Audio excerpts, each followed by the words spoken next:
covers the announcements. So let me introduce you our speaker for today, and that's Paul Scates. He recently had an article, Chattanooga Goes Brave New World, published by the American Thinker magazine. It is also, you can also find it on the website, SaveChattanooga.com. And here is from his bio. He says he's a lifelong Chattanoogan husband, father, and grandfather.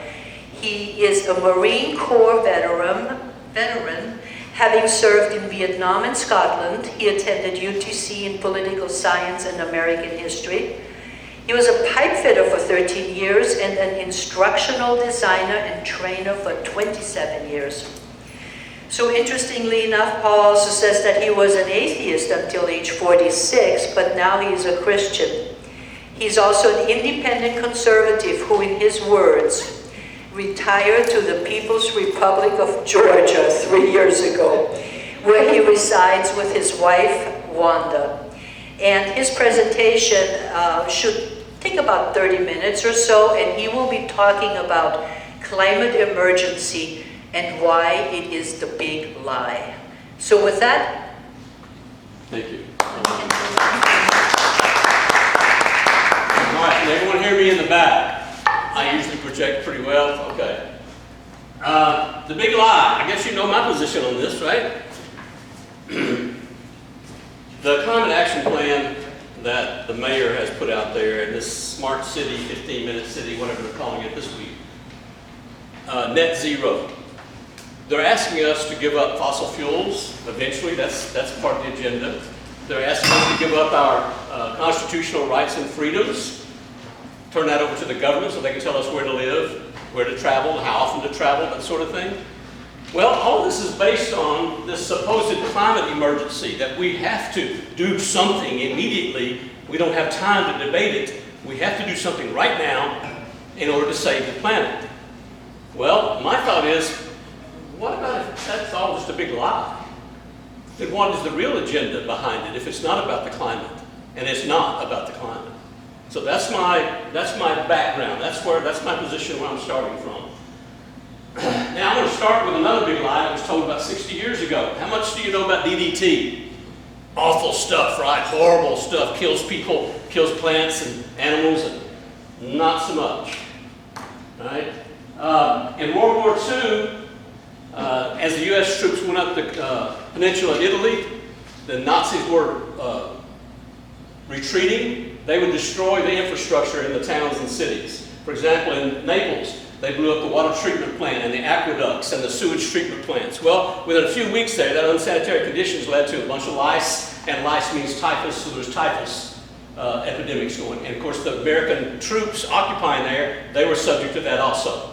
And just north of Naples, there's a big, huge area where the Italians, hundreds of years ago, had built dikes to keep in that marshy, swampy area. Well, the Nazis blew up those dikes, and all that water went everywhere, and malaria broke out. Okay? In the Pacific, of course, malaria was a huge problem. At one point, the 1st Marine Division had over 20,000 troops suffering from malaria, more than were wounded by the Japanese. So the commanders were saying, hey, Washington, help us out here. We need something to fight these insect-borne diseases.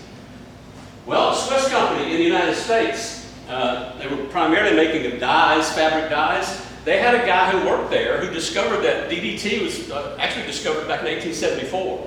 Nobody did much with it, but he discovered that it was great for killing houseflies, mosquitoes, fleas, lice, and he took that information to the Defense Department, and they tested it and said, okay, that's good. So they made a bunch of DDT powder and sent it to the troops. Amazing results. They wiped out the lice and the anopheles mosquitoes that cause malaria. They practically wiped those out in Europe, also in the Pacific theater. You're talking about the Philippines and China and Burma. They stopped those epidemics. DDT was extremely effective. Well, before the war, here in the United States, we had between 1 and 6 million cases of malaria every year, depending on the weather and that sort of thing. Taking a cue from the troops, they started applying DDT in a widespread manner in 1946, and by 1952, they only had 500 cases of malaria in the whole country. DDT works, folks. It was very effective.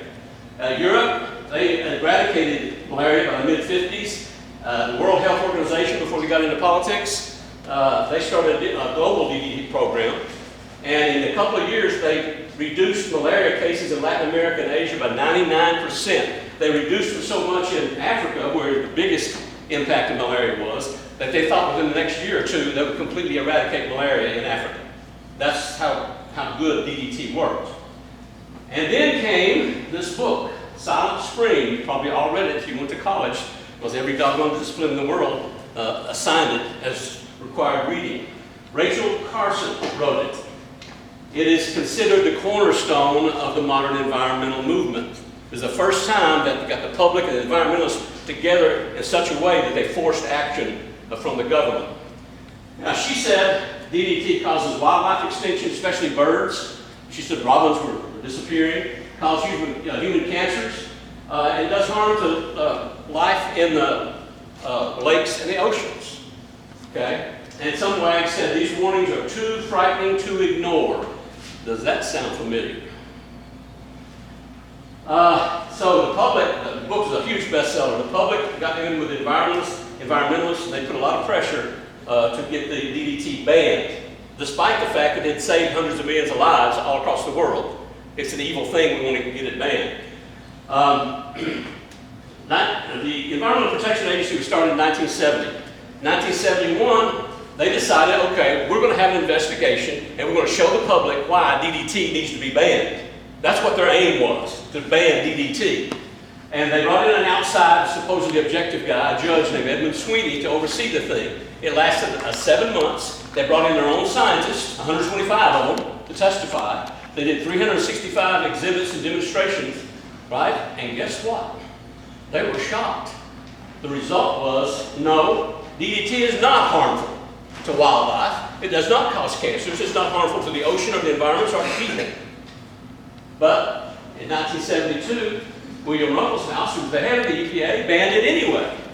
Now, his chief of staff said he did not attend 1 minute of those 7-month-long hearings. He did not read the report. He did, however, read Silent Spring because he mentioned it in his decision to ban DDT. Immediately, the U.S. Agency for International Development told all the people who were getting foreign aid from us, if you use DDT, you get no more foreign aid. So naturally, they needed the foreign aid. They stopped using DDT. Predictable results. Today, we have between 300 and 500 million cases of malaria worldwide. Sometimes it gets up near 1 billion in bad years. And anywhere from 650,000 to about 2 million deaths a year, 20% of them children. Stalin killed about 70 million people. Hitler killed about 20 million. Mao killed about 50 million. And there are people who believe that Rachel Carson is responsible for killing far more than that by having DDT banned. Hundreds of millions of people die of malaria since that ban went into effect. Now that is a lie from 60 years ago. Now let's fast forward to today. What is the lie I'm talking about? It's the one that IPCC, UN's Intergovernmental Panel on Climate Change, in their assessment report, which is called the Environmentalist Bible, they said that human influence is causing the increase in global temperatures for the last 60 years. Their stated goal is this: address global socioeconomic inequality in a climate change context. What the hell does that mean? That's not science.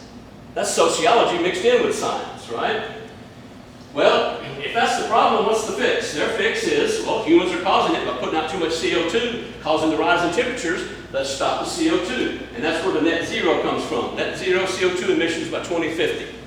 That's their solution. And you've heard all the scare talk from Greta Thunberg and AOC and all of the usual suspects, Al Gore and so on, right? We don't have time to debate this. We've got to do something now. Guys, if you hear an ad on television that says, a sale ends at midnight tonight, get here in a hurry, you know there's a scam going on, right? You don't fall for that crap, but we're falling for this. There's a pattern to this environmental hysteria. You can see it if you just look at it. It starts with the assumption that mankind is the enemy. Mankind is destroying the planet. Okay? Now, if you're an environmentalist, please don't get offended by what I'm about to say, because I think most environmentalists are well-meaning, well-intentioned people. But there are people using the environmental movement as a cloak for a different agenda altogether. Okay? If man is the enemy, that means that they reject the Judeo-Christian view of man as steward of the earth. Right? It's a pagan view. You worship the streams and the rivers and the mountains and the creeks and that sort of thing. Now, are all environment? No, all environments do not fall for that at all. But the people behind this, that's their worldview. Then you grab an unproven hypothesis that fits that assumption, something like global warming, right? And then you extrapolate wildly from just a narrow set of data. And they go back 1,000 years or 2,000 years. How old is the Earth? Some people say 600 million years old, 600,000 years old. It doesn't matter. 1,000 or 2,000 years is not enough data to make these wild claims about what's going to happen 100 years from today. You get the PhDs to endorse it, and we'll talk about that scientific consensus here in a minute. Get the media to spread it, and the media are whores. They'll say anything. No offense to anybody here that's in the media, but basically that's the truth. If it sells advertising space, they'll write it. Get the celebrities, those people who failed freshman biology, get them to make it their pet cause and then wag their finger in our faces for not protecting the planet better. Right? And then when the apocalypse they predict doesn't happen, they just quietly just don't say anything about it, let it go, until the next big environmental doomsayer thing comes along, then jump on it with equal enthusiasm. That pattern is repeated over and over again. And I'm about to show you. Now this is a truism that anybody in science accepts. If your predictions are wrong, your science is wrong. Well, let's look at some of the predictions over the last 50, 70 years. 1967, dire famine by 1975. 71, new ice age in 50 years. Cold yet? Ozone depletion is a peril to life. I remember that distinctly. In 1974, I was still in college. Global cooling will bring famine. They were every bit as arrogant and adamant about global cooling as they are about global warming today. And they were dead wrong then, and they're dead wrong again today. Acid rain kills life in lakes. Rising sea levels from the melting Arctic ice shelves going to flood all the coastal cities. 2002, famine again in 10 years. Polar ice cap will be gone by 2013. That's Al Gore saying that. A magazine interviewed him in 2014, and he said, well, no, there was a slight miscalculation. It's actually going to happen in the summer of 2015. These people had no shame. They don't back up from the obvious lies that they tell. 2009, the now King Charles said we have 8 years to save the world. Well, his Prime Minister, Gordon Brown, went in one better. He said, no, we've got less than 2 months to save the world. 2014, the French Foreign Minister said we've got less than 2 years to avoid climate chaos. Guys, I've got 2 other slides full of these, but for time's sake, I didn't include them. They've been wrong all along. If your predictions are wrong, your science is wrong. Now, here's the big one. The IPCC are the ones that use these climate models and predict what's going to happen 100 years from now. If I could find a weatherman who could tell me with any degree of consistency and accuracy what the weather's going to be like 2 days from now, I'd shout hallelujah. But to tell me what's going to be like in 100 years, I don't fall for that. Now notice these, they clumped all these together in 32. There's actually 102 models here. The red line is the average. Well, the little blue circles and green boxes down here are actual temperature measurements. You can see there's quite a bit of the difference between the two, and yet they don't back up from this. Every year they go out with more models and more predictions of gloom and doom, even though it's obvious and clear that they've been wrong all along. Why all this fear-mongering? H.L. Mencken said it best. Practical politics is about keeping the populace alarmed and scared, so you'll turn to the government and say, please do something, save us. That's what it's about. Now, the IPCC says that CO2 drives temperatures higher and higher. And man is by burning fossil fuels and mining operations, stuff like that, we're putting a lot of CO2 in the atmosphere. We're causing global warming. Now this goes back 600 million years. I'm not an old Earth person. I think the Earth is a lot younger than that, but they got the data from ice core samples and from tree rings. So whatever the length of time is, this data is valid, right? The blue is the temperature, and the black is the CO2. Well, right away, they run into a problem. It's CO2 that's driving the temperature, because up here, you're almost at 7,000 parts per million. Today, we're at 420 parts per million. In the Industrial Revolution back by 1850, we're at 280. So that increase from 280 to 420 is what's making them wet their pants about, oh my God, we're all going to die in a pile. Well, I don't know what they would have done back here at 7,000 parts per million.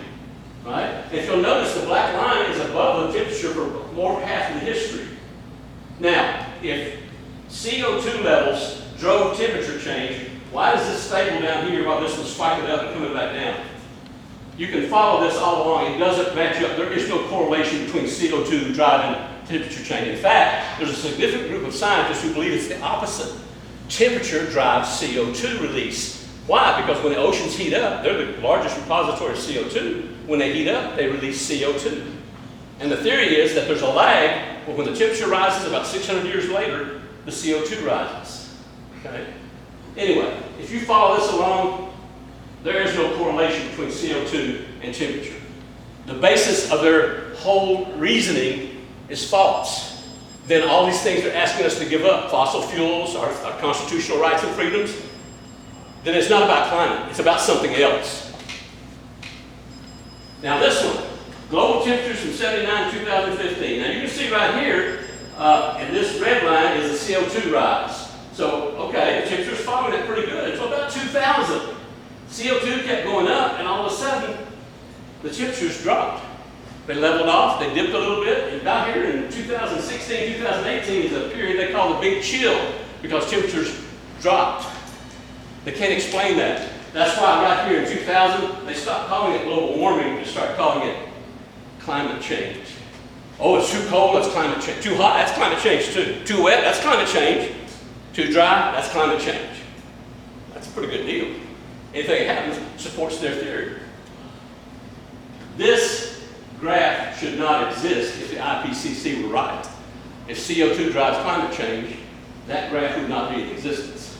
They're dead wrong, folks. And they're not wrong by mistake, by honest mistake. They know they're wrong and they're lying. Now, quick recap of middle school science. You know about the greenhouse effect, right? The sun's rays warm the earth and the oceans. Some of that heat is radiated back in the form of infrared waves. And that infrared radiation gets caught by the greenhouse gases and then radiates back around the atmosphere of the earth. Now, the greenhouse effect, I always learned, was a good thing, right? It modulates the temperature of the earth, keeps it around 60 degrees Fahrenheit. If it wasn't for the greenhouse effect, it'd be about 0 degrees, uninhabitable. Wouldn't be able to live on this earth. Of the greenhouse gases, water vapor causes 60% of the heating. Not CO2, water vapor. Water vapor is 95% of greenhouse gases. Carbon dioxide is only 3.6. Why don't they talk about water vapor? Because man doesn't create water vapor. They can't use it to beat us over the head with. Well, if it's not CO2, then what's causing the temperature rise? Well, solar scientists tell us that there's been this abnormal solar activity for the past 200 years causing a gradual rise in temperatures on the Earth. And in support of that abnormal activity from the sun stopped around 2000 and went back to normal and stayed there. And guess what? That thing we just looked at, when the temperatures dropped starting in 2000, they stopped going up and they leveled off and even went down. Kind of sounds like they're onto something here. Here's another one, and this has been confirmed by many scientists, but back before science became so politicized. It's called the Milankovitch cycles, and it's about the Earth's rotation around the sun. You know that if this is the sun, the Earth doesn't go in a perfect circle. It's elliptical. It might go out farther this way, right? And then over a period of 100,000 years, it goes out farther this way.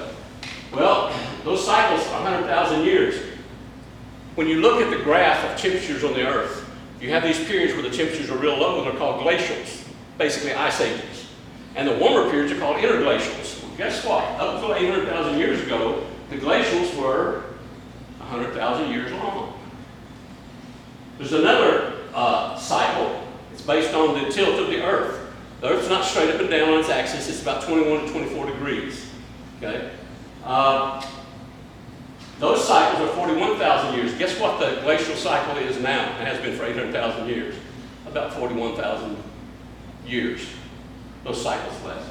There's a third one called precession, and that's when you have something rotate and it's not in balance. It wobbles. And that causes some temperature extremes in the north and south hemispheres. Those cycles are 26,000 years. The interglacials, the warm periods, 26,000 years. Anywhere from 11 to 30,000 years, but basically it matches up with that. And again, this has been confirmed by many scientists before science got politicized.